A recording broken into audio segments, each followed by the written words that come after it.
Yes, please go ahead with the presentation. Thank you. I'm Dr. Donaltus Naamwing, presenting on Cushing syndrome today. The outline of presentation will be the definition, epidemiology, etiology, clinical manifestations, laboratory investigation, management, complications, and references. Cushing syndrome, it is characterized by prolonged exposure to elevated levels of either endogenous or exogenous glucocorticoids. Cushing disease, it is a term used when excessive corticosteroid secretion is due to increased ACTH as a result of pituitary adenoma. The other way, we have the Cushing syndrome, which is the term used to describe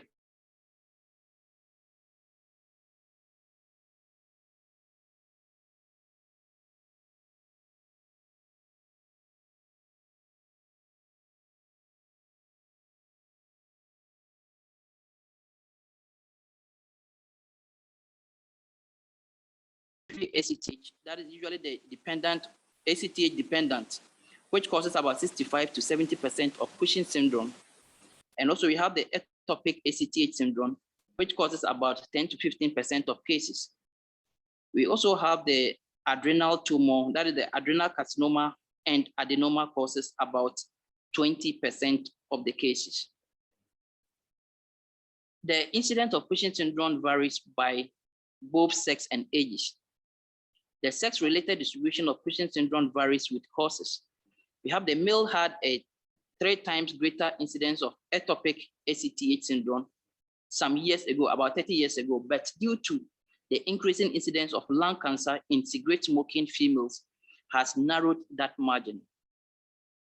Females are 3 to 8 times more likely than males to develop Cushing disease, approximately 3 times more likely to have either benign or malignant adrenal tumor.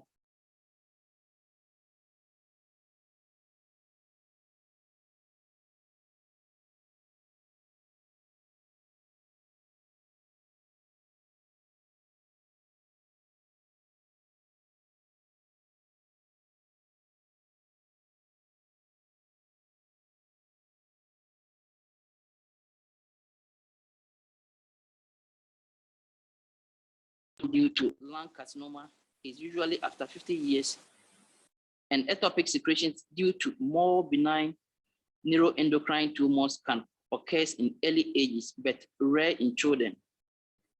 Cushing disease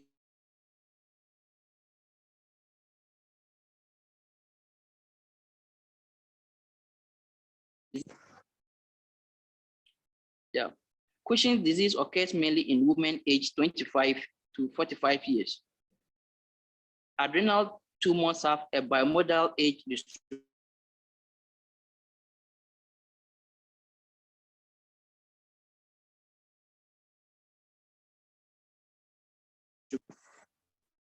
Yeah, sorry for that. Adrenal tumors have a bimodal age distribution with small peak in the first decade of life for both adenomas and carcinomas, and major peak at 50 years for adenomas and 40 years for carcinomas.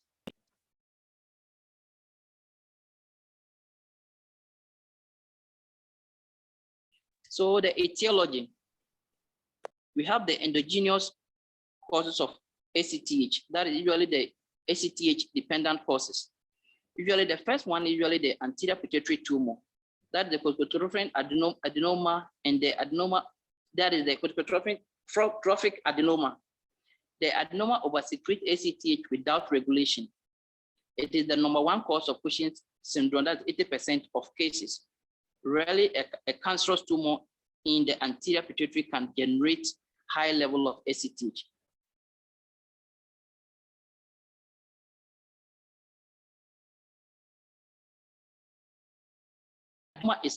Adenoma lives outside the pituitary gland, can secrete huge volume of ACTH without regulation, also cannot control by the normal double negative feedback cycle that cortisol drives.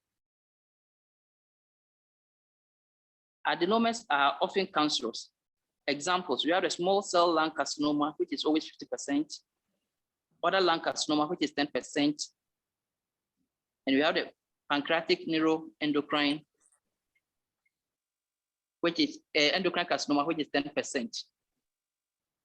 We have a parvocellular neuroadenoma that is typically in the paraventricular nuclei of the hypothalamus as usual, but could be elsewhere in the body. Way oversecrete corticotropin releasing hormone, that is CRH. That the CRH intense way overstimulate the corticotropin cells in the anterior pituitary to overrelease ACTH. Dr. Donaltus, is it possible to check your quality of your connection?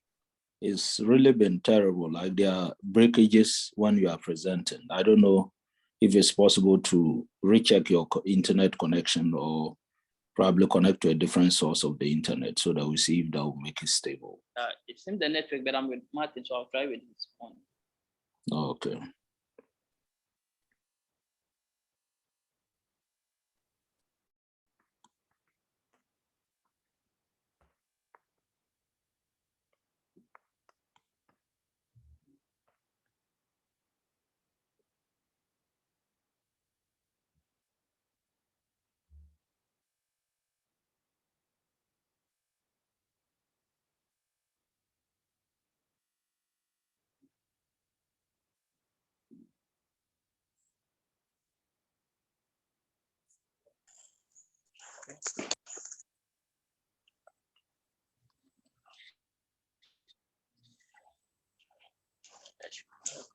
Yeah, so we also have the parvocellular neuroadenoma that is typically in the paraventricular nuclei of the hypothalamus as usual, but could be elsewhere in the body. Way oversecrete.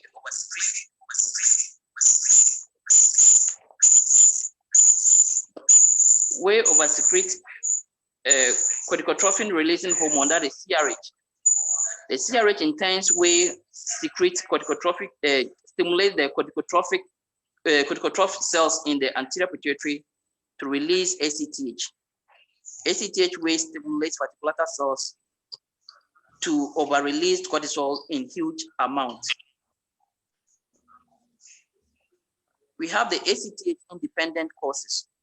Usually we have the unilateral adrenal, that is the particular adenoma or carcinoma in the zona fasciculata. Both of these tumors secrete out way too much cortisol. These tumors are not stimulated by ACTH and crank out cortisol regardless of whether ACTH is present or not. We have the primary pigmented nodular adenocortical disease, also known as primary pigmented nodular adrenal hyperplasia. Adrenal glands are filled with small pigmented nodules which secrete large volumes of cortisol, representing 2% of all ACTH. Independent causes. You had the kidney, and usually the kidney is normal or even smaller than normal. We also have the McCune-Albright syndrome. Bone tissues replaced with scar tissues is extremely rare in our setting. We also have prolonged use of exogenous glucocorticoids usually due to prolonged use of steroids for the treatment of inflammatory disorders such as asthma, rheumatoid arthritis, lupus, and others.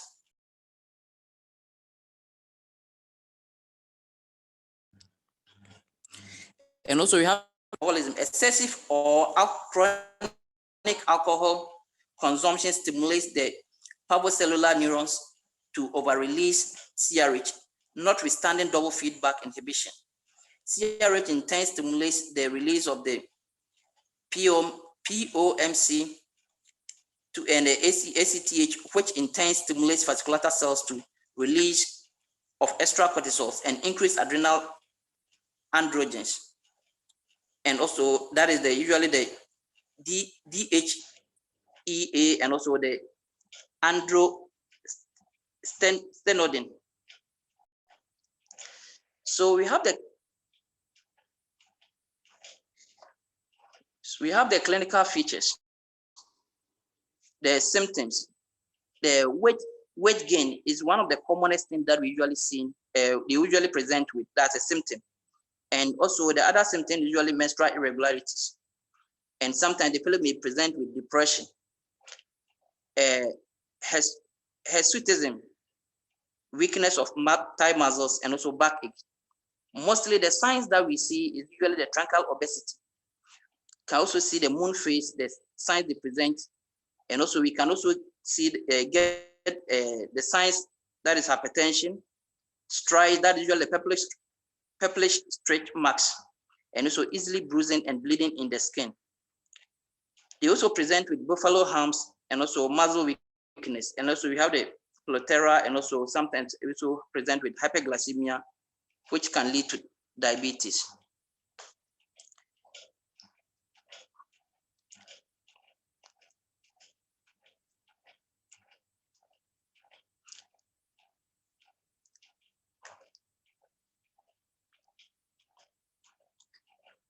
The images here, that is the Cushing syndrome. That is the image that gives all the clinical presentation that I just mentioned. We have the personality changes and all those kind of things, the moon phase and all those things that I just mentioned. We will now explain the clinical manifestations into details, of which is grouped into 7 categories.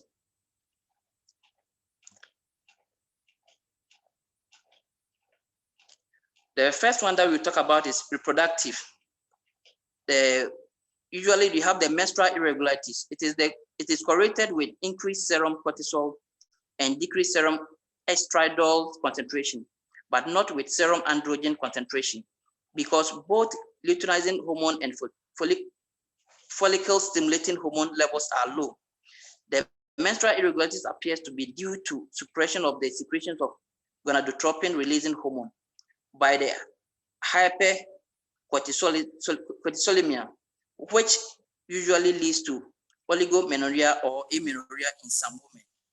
There are other signs too that they also present signs of androgen excess, usually the hirsutism, or sometimes so they also present with oily facial skins and achiness of face, neck, and also shoulders. And also we have the virilization, that usually the temporal balding, deepening of voice, and also we have the male body habitus, and also sometimes they also present with clitoral hypertrophy. The second category also talked about the neuropsychiatry, which occurs as the effect of excess cortisol on the cognitive function, of which the patient can also present with insomnia, depression, and also sometimes memory loss.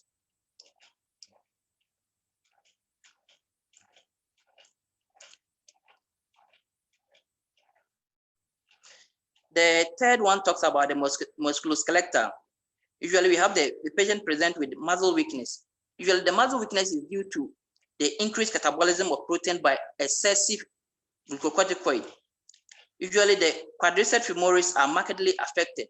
It becomes difficult or impossible to get up from squatting position, which is usually called the proximal myopathy.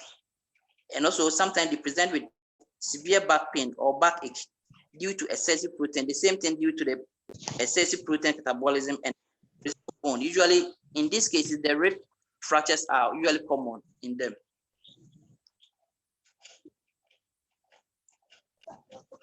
We have the dermatological issues.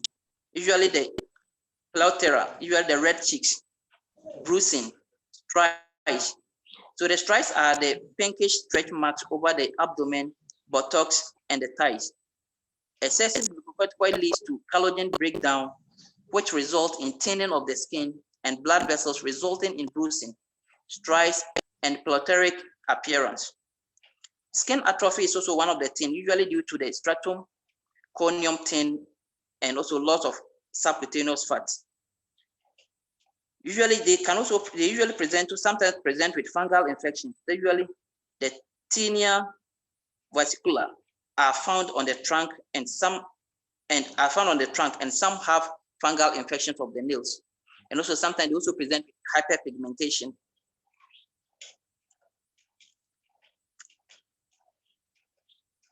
So the image here describes most of the features that the patient also presents at the clinic. So these are, if you see any of these images, usually most of the hirsutism is usually in the female, but usually their hairs are always thin. That is one characteristic of the androgen, as the excess secretion of the androgen in female. We also have the other type, which is the metabolic aspect. The metabolic aspect, we have the obesity, that the distribution of fat is usually centripetal. Fat deposition over the 7th cervical vertebra, that usually the buffalo hump is also always seen. The abdomen is always protuberant and the face is always present with moon face. Characteristically, the arms and legs are usually thin, which give us the features of the truncal obesity. Insulin resistance is one of the commonest things too that they usually present. That is, the excessive cortisol interferes with the binding of insulin to its receptors on the skeletal muscles and fat cells, makes this insulin resistance. Remember, one of the cortisol job is to keep blood sugar high. Therefore, the GLUT4 transporters are not put into the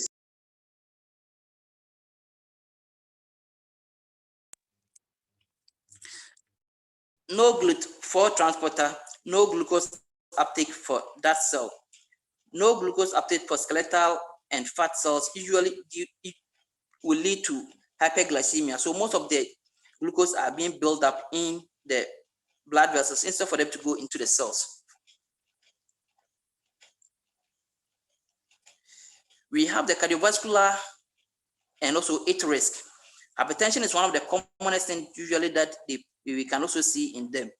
Some notable mechanism includes increased mineralocorticoid activity of the cortisol, that the renal 11 beta HSD2 is overrun and unaltered cortisol binds to, that is the MR receptors on the principal cells, which leads to reabsorption of salt and water, increased sensitivity to norepinephrine in the arterial tunica media, which leads to vasoconstrictions.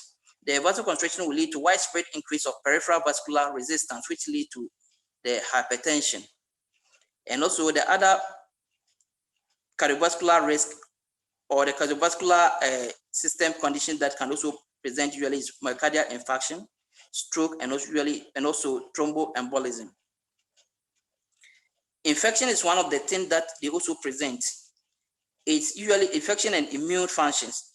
Glucocorticoids inhibit immune function, thereby contributing to an increased frequency of infection.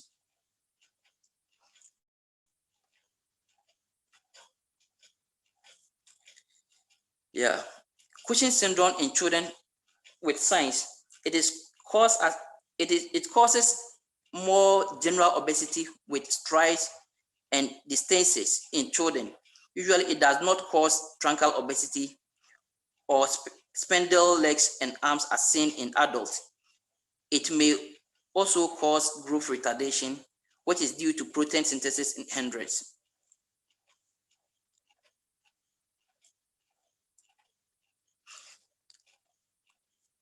So usually these are what you can also see in the children, as you can't see the buffalo hump and all those buffalo truncal obesity. So this one usually the generalized obesity that is seen in children, and sometimes you can see features of growth retardation in them. So in this case, examples of conditions associated with physiologic hypercortisolism, similar clinical features. Usually these people present some of the features that you would think that is due to the Cushing syndrome. Usually in pregnancy, they usually present some of the features. Patients with severe obesity, more especially with visceral obesity or PCOS, usually the polycystic ovarian syndrome, they usually also present with some of the clinical features as Cushing syndrome. Patients with psychological stress, severe major depression disorder, and also melancholic, usually someone who thinks too much. And also we have poor controlled DM, and really usually chronic alcoholism too. They also present with some of the features. And also we have the physical stress, usually illness, prolonged hospitalization, surgery, and also pain can also let them also present some of the features with Cushing syndrome, and also obstructive sleep apnea.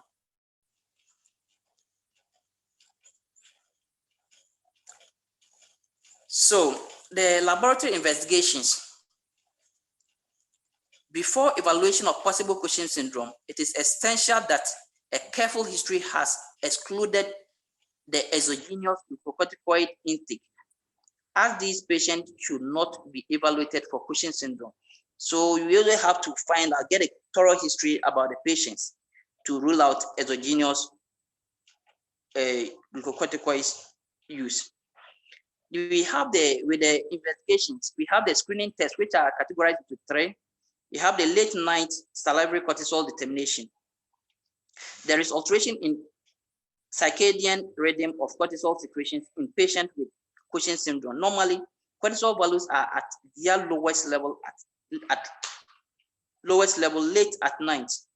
In patients with Cushing syndrome, an elevated serum cortisol at 11 p.m. can be an early but not definitive findings. Patient will be admitted for 48, then samples taken at 9 hours and 24 hours. The late night serum cortisol greater than 7.5 micrograms per deciliter usually gives a clue of Cushing syndrome. The second one is the 24 hours urinary free cortisol measurement. Urinary free cortisol is a reflection of free cortisol in plasma and very useful index of increased cortisol secretion. Patients with Cushing syndrome usually have 24 hours urinary free cortisol level greater than 50 microgram per 24 hours.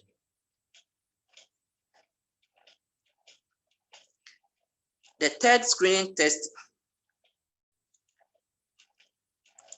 is the overnight low dose dexamethasone suppression test.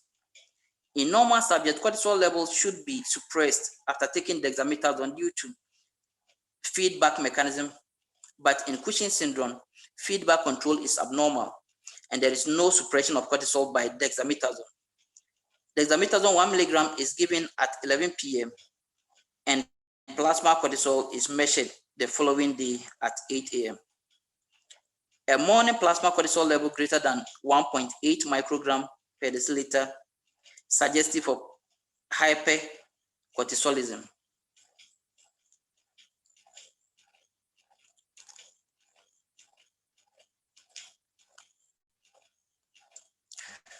After the screening test, and now we want the confirmatory test. So we will do the plasma ACTH level. So this one, we are now targeting to see which particular area that the thing is coming from.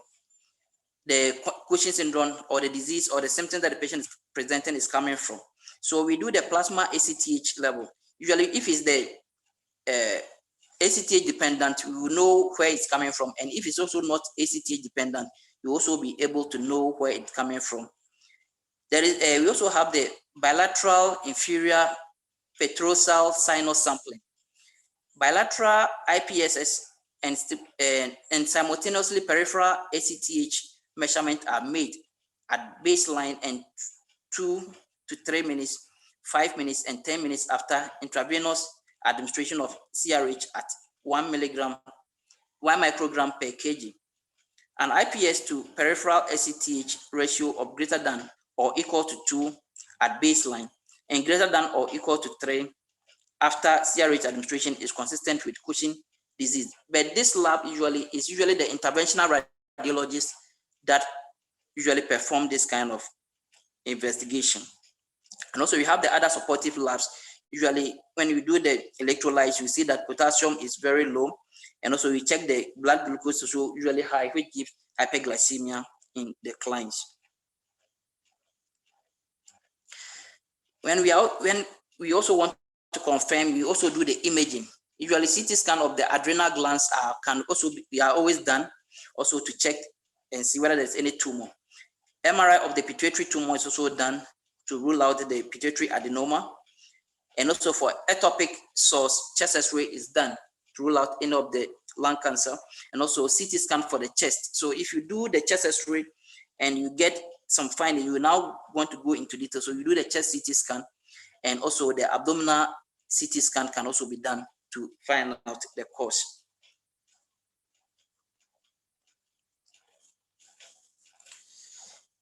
The management approach considerations.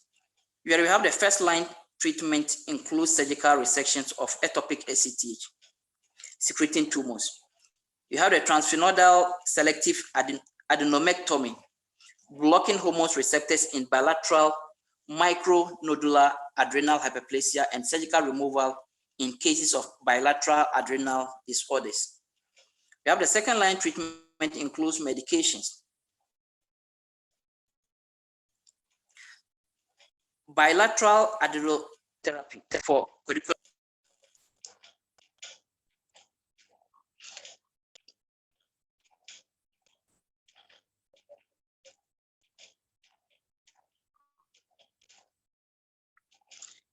effective treatment includes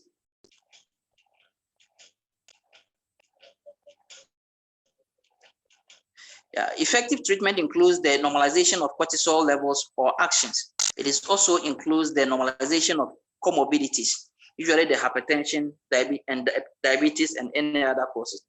By adjunctive treatment, usually the antihypertensives or the antidiabetics can also be given to help control. Lowering cortisol levels improves hypertension, insulin resistance, and dyslipidemia and obesity. In case of benign unilateral adrenal adenoma, adrenalectomy is associated with high cure rate in both children and adults. Adrenal carcinoma is associated with a poor prognosis. Therefore, complete resection and possible medical treatment to stabilize cortisol levels are necessary. We have the long-term follow-up.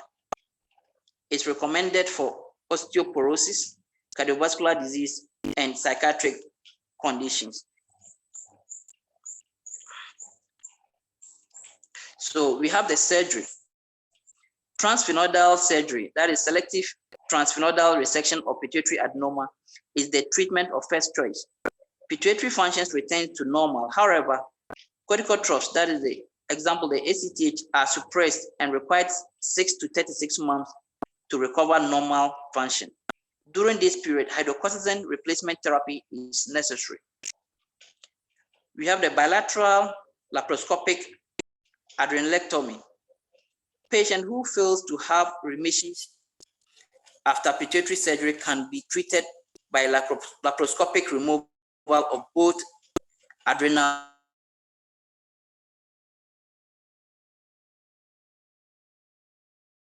glands. Radiotherapy has 23% cure rate. So usually you can also do the radiotherapy for some of the conditions. The pharmacotherapy, you have medication used in the management of Cushing syndrome includes the following. We have the 11-beta hydroxylase inhibitors, they're usually the oxylodrostat, and also we have the somatostatin analog, usually the pesrotide, and also we have the octreotide, and also we have the adrenal steroid inhibitors, usually the mitrapon, and also we have the ketoconazole ectomidate. We have the glucocorticoid receptors antagonist, usually the mifepristone, and also we have the adrenolytic agent, usually the mitotin.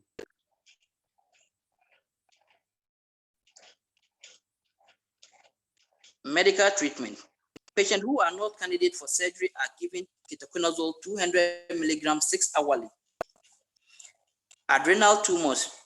Adrenal tumors secreting cortisols are resected laparoscopically. The contralateral adrenal is suppressed. Therefore, post-operative hydrocortisone replacement is required until recovery occurs. methotane and ketoconazole or mitaropon and etomidate can suppress hypercortisolism in unresectable adrenal carcinoma.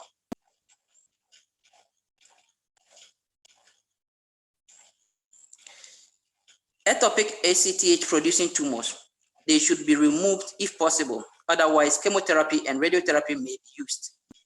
Symptoms of Cushing syndrome can be controlled with mitaropon or ketoconazole. Octreotide injection suppresses ACTH secretions in about 1/3 of such cases. Bilateral adrenectomy may be required. Glucocorticoid antagonists, mifepristone, have been used to control hyperglycemia secondary to hypercortisolism in adults with endogenous Cushing syndromes and type 2 diabetes or glucose intolerance who failed surgery or are not candidate for surgery.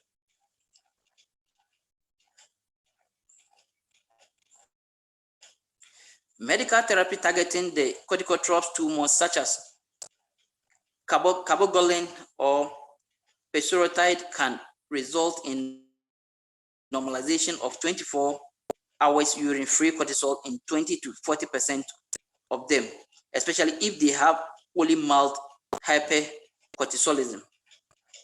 Exogenous Cushing syndromes. The treatment of Cushing syndrome due to exogenous therapy is to stop the glucocorticoid. Most patients who has taken enough glucocorticoids for a long time to cause Cushing syndrome will have a period of hypothalamic pituitary adrenal insufficiency, which when therapy is discontinued, therefore gradual withdrawal is usually necessary in them.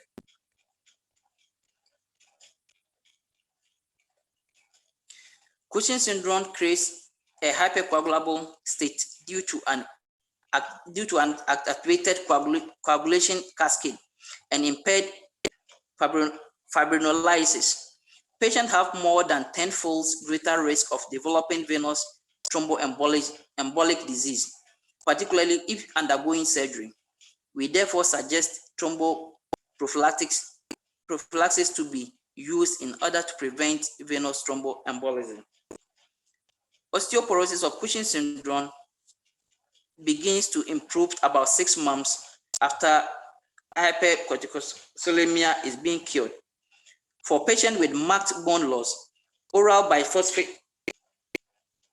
biphosphonate therapy is recommended. Calcium supplementations, vitamin D, and gonadal steroids replacement may also be useful in them.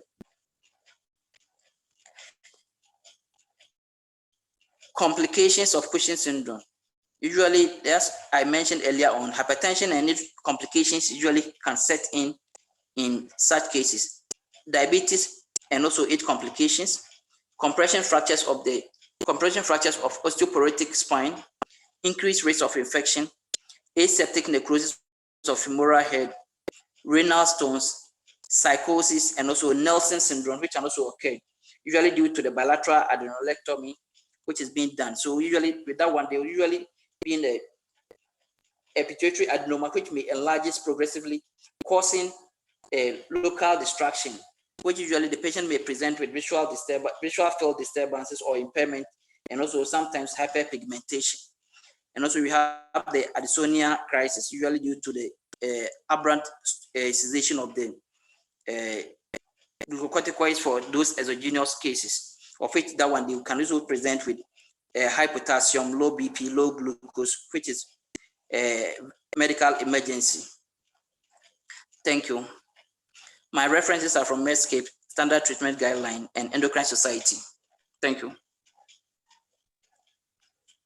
All right, thank you very much, Dr. Donaltus, for taking us through Cushing syndrome.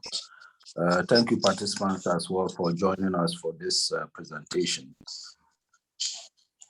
Like you see in the chat box, I've put up a link so that then you could kindly click on that link to provide us with your responses to a very brief survey. This will take less than a minute of your responses. One is to assess the job that we have done today, and then areas for us for improvement, as well as your suggestions as well. Also, throughout the presentation, I reminded all of us that the chat box was open so that you could put in your questions if you had any, but I don't seem to see any question in the chat box, neither is there any comment from anyone. So the floor is open for questions.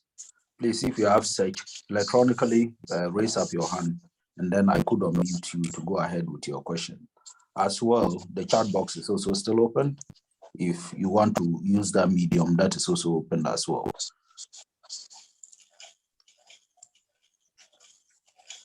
So if you have any question, comment, or suggestion, kindly electronically put up your hand, and then I would unmute you to go ahead with your comment.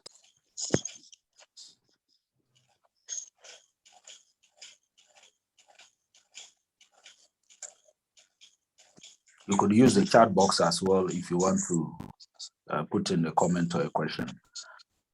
Kind reminder that there's a link that I pasted in the chat box. Kindly click on it, and you have 4 responses, very quick, that you could respond to improve upon our subsequent presentation. It's an evaluation kind of. Okay, so as we wait for questions, either in the chat box or for people to put up their hands, just some few comments. Like Dr. Donaltus mentioned, the most common cause of Cushing's syndrome is actually the exogenous Cushing's, what we call either iatrogenic or exogenous, by way of either the person is on some medication or taking some glucocorticoids himself or herself, and as a result of that, develops the Cushing's. So usually before we even start evaluating patients for Cushing's syndrome, the first and foremost thing usually is to exclude an exogenous cause of this Cushing's, because of course lab tests are quite expensive and in the rural setting not even available. Testing for the either the salivary cortisol levels or doing the dexamethasone suppression test or the urinary free cortisol, all those tests in my region are not available. Obviously, then you need to get out of town to do this. But a careful history would then point you towards one thing or the other. And if you think either it is as a result of an exogenous steroid use, then you tackle it on that end. However, once you make a diagnosis of Cushing's syndrome, like he said, either through any of the screening tests that you have done, and mind you, just to clarify what we do by way of screening for Cushing's syndrome, usually there are 3 primary tests that are done. Once your clinical features that you've taken from or history and examination points to Cushing's syndrome, there are 3 things that commonly we look at doing to as an initial screening for Cushing's. One is the late night salivary cortisol, like he mentioned. Then the 24-hour urinary free cortisol excretion. And then the last but not the least is the 1 milligram dexamethasone suppression test. Because of a couple of problems with these tests, except for the overnight 1 milligram dexamethasone suppression test, the rest, you actually have to do 2 measurements of that. And it is when those 2 are abnormal, then you proceed with regards to establishing whether it's ACTH or ACTH, dependent or independent. Of course, if one is abnormal and one is normal, you may have to let the person see an endocrinologist.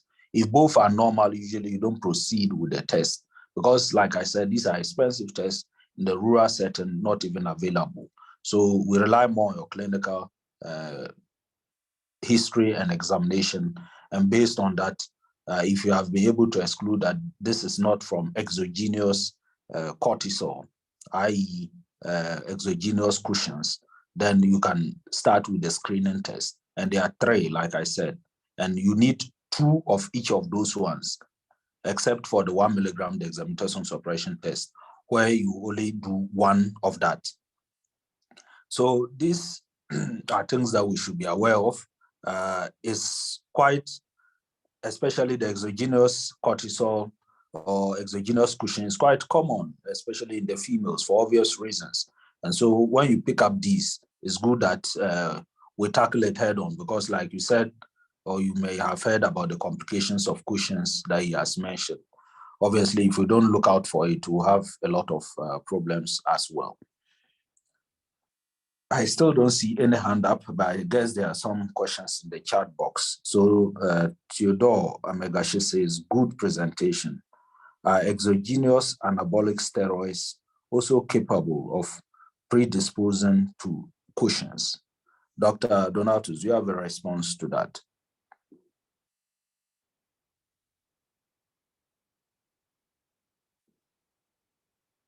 You could unmute yourself. I would just ask you to unmute yourself. So you can do that, Dr. Donatus.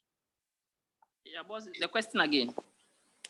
He's asking about exogenous anabolic steroids, whether they they also can predispose you to getting exogenous Cushing's. What we said we need to rule out before making a diagnosis of Cushing's syndrome, whether the anabolic steroids. You are aware of those who take the anabolic steroids usually either for weight building and all of that.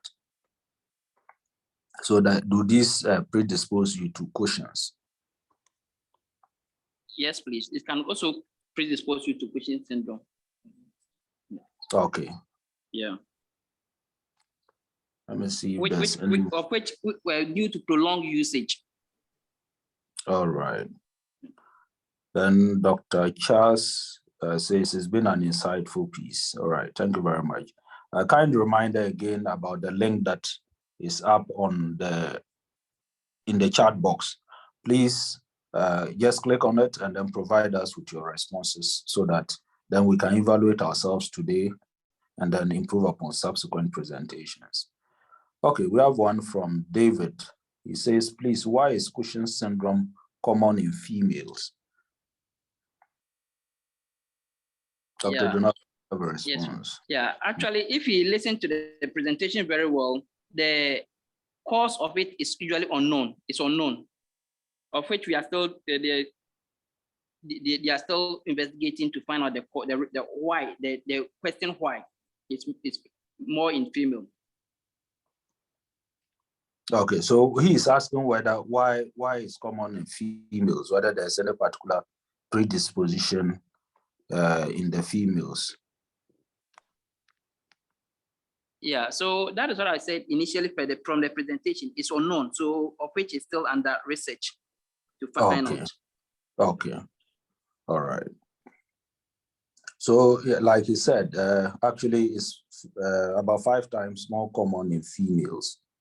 The reason obviously is because of the hormonal balances regards the male-female hormonal levels. The thing, however, the caveat is that there's usually the ACTH dependent Cushing's syndrome. They typically, the male people typically have that, and they are at a higher risk of the ectopic ACTH Cushing's syndrome. And obviously those guys who have the ectopic ACTH Cushing's, like you saw in this presentation, the commonest is usually from squamous cell carcinoma. And we know that that is much more common in males than in females. So it will depend on whether you are talking about an ACTH dependent or ACTH independent Cushing's syndrome. But obviously in the generality of it is more common in females, like Dr. Donatus mentioned. Okay, let's see if we have any more questions in the chat box. Okay, I think that was the last one. I don't see any much. Anyone who would have, we have about 9 minutes to the hour. If you have any question that you want to ask, you could put up your hand and then I would go ahead to unmute you to ask. Otherwise, if you want to make use of the chat box as well, that is available. Okay, I see a hand up. Let's look for who that is. Okay, Siedu, you could go ahead to make your contribution. Yeah, look, I wanted to find out that maybe it being common in females and males, wouldn't it have anything to do with the exogenous steroid use, like the ladies bleach more? Maybe I'm asking if it couldn't would be one of the causes or one of the reasons it's more common in females. Yes, that's exactly what I was talking about regards the hormonal issues. So either as a result of the fact that there's topical steroid abuse, i.e. those who will usually use it for skin lightening, that not even withstanding, even those who don't do much of skin lightening, but in females, we know that a group of disorders referred to as autoimmune connective tissue diseases, such as SLE, and a couple of the autoimmune issues, the prevalence is more common in females than in males. And most of these diseases, we treat them with steroids. And of course, like you rightly said, exogenous glucocorticoids that we use in treating these patients would predispose them to having exogenous or hypercorticolism. So definitely that is the reason. Either from an intrinsic issue that we are using the exogenous steroids to control, such as SLE or any of that, or as a result of the person taking the steroids by way of skin lightening or any of that. Okay, thank you. You're welcome. Any more?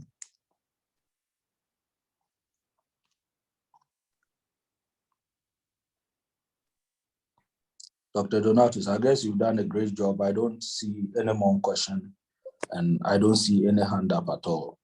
Just a kind reminder to participants that the chat box is still open and you see that there's a link that is in there. It takes less than a minute to click on your responses. Kindly click on it and then provide us with your evaluation of this presentation. As well, we want to thank you for joining us today and making time to learn one thing or the other about Cushing's syndrome.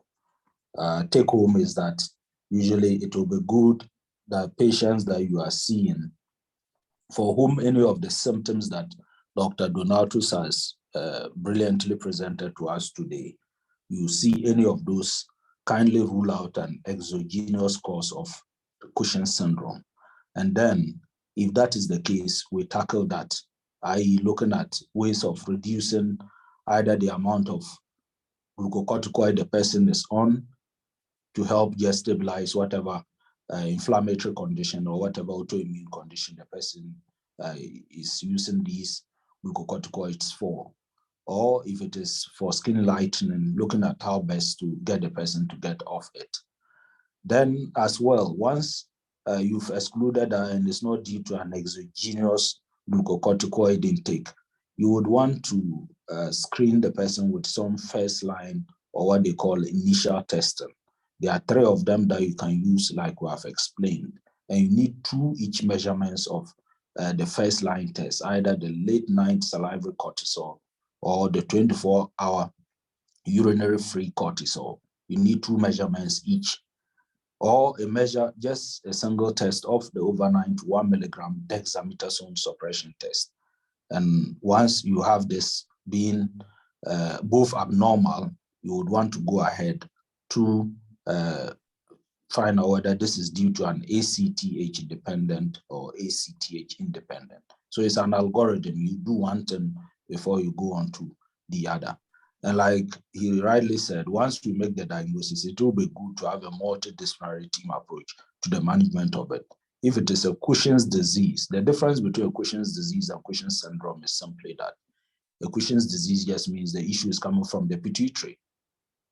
Cushing's syndrome is the whole block of it. So whether from the pituitary, whether it's from an ectopic source or whatever, then you call that a Cushing's syndrome. So if it is a Cushing's disease, one of the things that possibly you can do to cure the person is a pituitary surgery, because then you remove whatever tumor that is in the pituitary, causing the excess ACTH production, which then causes the excess cortisol production. Otherwise, usually then the people are on medical treatment or they get these surgical interventions. And then we should be aware that especially those who have squamous cell carcinoma and other causes of ectopic ACTH production, these guys can present with Cushing's syndrome. And so those ones, typically, they will have the features more of attributing to their primary cause. As well, they may have some other features of the paraneoplastic syndrome that they are presenting with as a result of the hormonal production. So we are grateful that you joined us today. And we just want to say thank you for joining us. And hopefully next week, we would continue with some other presentations. Ernestina is asking whether babies can get Cushing's syndrome. Dr. Donaltus, have you had any reading on that? Children with Cushing's syndrome or babies with Cushing's syndrome? No, that one I've not actually come across it, but we have children, we have the presentation, we have some of this thing that they can usually present with in terms of the children when they have Cushing's syndrome. But the age-wise, I couldn't get the age-wise. Okay. Yeah, so definitely I'm aware that in the pediatric population, you can have Cushing's syndrome, but I'm not aware of babies, like young people with Cushing's syndrome. We may need a pediatrician to confirm this. I know one of the causes of short stature in children is actually Cushing's syndrome, but that as to whether you can pick it up in babies or newborns, I'm not certain about it. All right, thank you, Ernestina, for bringing that up. I see a last comment there, I think, okay, from Dr. Joyce. She says, thanks so much. All right, thank you very much. So we are done for today. We'll be able to do this in about an hour, and we want to once again say thank you for joining us. Please remember to fill in the quick survey, and it will help us with subsequent presentations. And we want to thank Dr. Donaltus for a great job done and for taking us through the presentation of Cushing's. Please take good care of yourselves, and God bless us all. Bye-bye.